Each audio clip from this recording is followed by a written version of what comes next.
winter, it's festive, it's lovely, but we also grew up in a really rough area. As a kid, I wanted a stereo, and my dad and my parents, because they loved me, they didn't say it because we're Irish, now they say it, but at the time they didn't.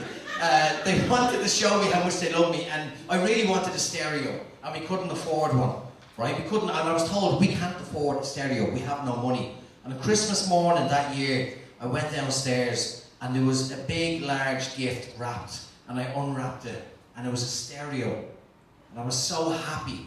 So happy. Then I looked at the side and I had the word Anto scratched into it. Anto was short for Anthony in Ireland. And I went, who's Anto? And my quick thinking father turned around and goes, Anto was the elf that made the stereo. And he was so proud of what he did, he signed it Anto, alright? I was like, oh my god, that's so fucking lovely. That's amazing. Anto lived around the corner. He had no stereo anymore. That's where I lived around the corner. We leave out a carrot for the reindeers, and we'd wake up in the morning, and there's half a carrot still there. I'm like, why did you, Santa Claus, go up to the fucking reindeer and give them all a nibble of the carrot, you scabby bastard? What's this, rationing? What's this, the war? Give him a full carrot, you sack of shit, right? And the weird thing is, my dad was missing teeth, a couple of teeth in his face hole, right? He went to Turkey, got them fixed, but he was missing. So the carrot had weird bits, which was because my dad just went, hung and put it back. What they did, because you'd watch it in movies, what people leave out for Santa Claus, you'd watch it in movies, and it's milk and cookies. Right? I was like, we never leave Santa milk and cookies. And I learned early that people leave out what their dad drinks. So in my house, Santa would have Carlsberg and a biscuit.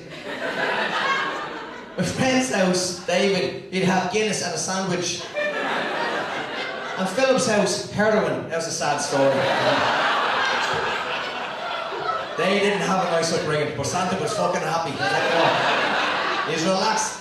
But I appreciate everything. When you grow up, you appreciate what your parents did for you to look after you and stuff. And my mother started to go through whatever the change, I don't know what she got the change, and she was getting real self-conscious because her eyebrows disappeared, basically. Without getting into it, her eyebrows disappeared. I think that's something that happens. I never paid attention, but she was worried. To someone up there that understands, okay, right.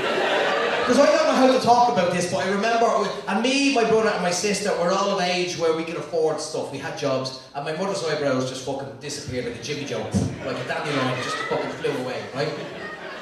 And she was very paranoid about her fucking Jimmy Joe eyebrows gone. And she was very paranoid about having no eyebrows. So me, my brother and my sister, we all chipped in.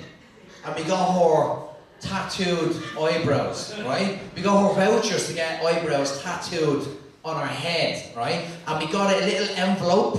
And we got a little glue stick and put 2 little arches, right? And then we shaved her toes because that's...